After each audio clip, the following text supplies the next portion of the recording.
So I have like a pre-created flow for this demo. I would like to bring our attention to the top navigation bar. So along with the test button, we now have a debug button as well, where the user can click and select their trigger input. So any trigger inputs, very similar interface to how you get into the test execution. So just selecting a trigger input, clicking on debug, and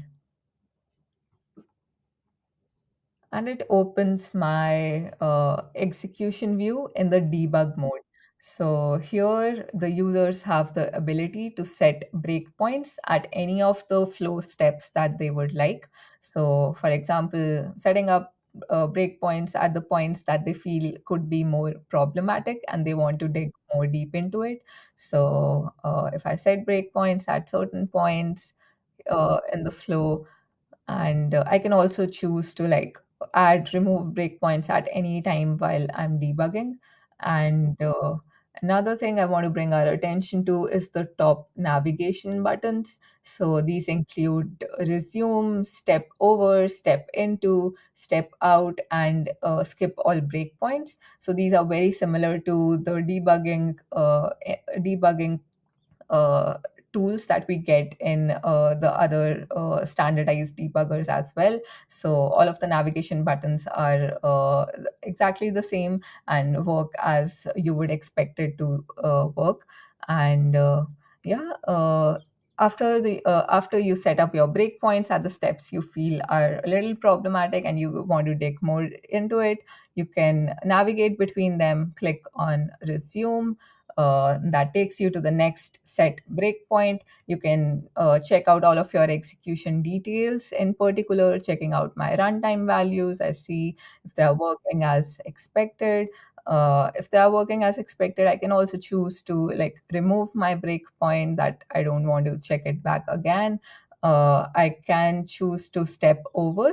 That takes me to the next executable step, not necessarily the one where I have set a breakpoint. So I can also like dig more deep into it, see all of my details if they're working as expected, and click on resume. Again, can go to the next breakpoint. Here I see that it's a subflow, so I can choose to step into. I'll click on this and it takes me to the execution view of this particular subflow in the debug mode. So yeah, here again, I can set up my breakpoints. I can choose my navigation buttons, same as we saw previously. Click on resume, step over, and debug my subflow as well. Now, at a quick glance, I was about to ask what are the biggest difference between the debugger and the execution view of any flow, but I think immediately with the addition of all the control and breakpoints, it really sets it apart. Like I remember so many times when I was testing out a flow where I would have like a renegade loop or something like that, and it was so hard to tell where things were exactly breaking. But here you can have complete control over running through the iterations of a loop or perhaps stepping into things without having to go into the form to try and trigger the exact condition that would necessitate it following that logic path. How nice. Yeah, definitely. And as you mentioned, getting into subflows and like the looping condition, pinpointing them. So I think the biggest, like the biggest experience and the upgrade from the normal execution view here is that for all of the complex flows or where there are a lot of nesting, a lot of subflows being used, a lot of loops being used, it's hard to pinpoint and like see where exactly is the point of error.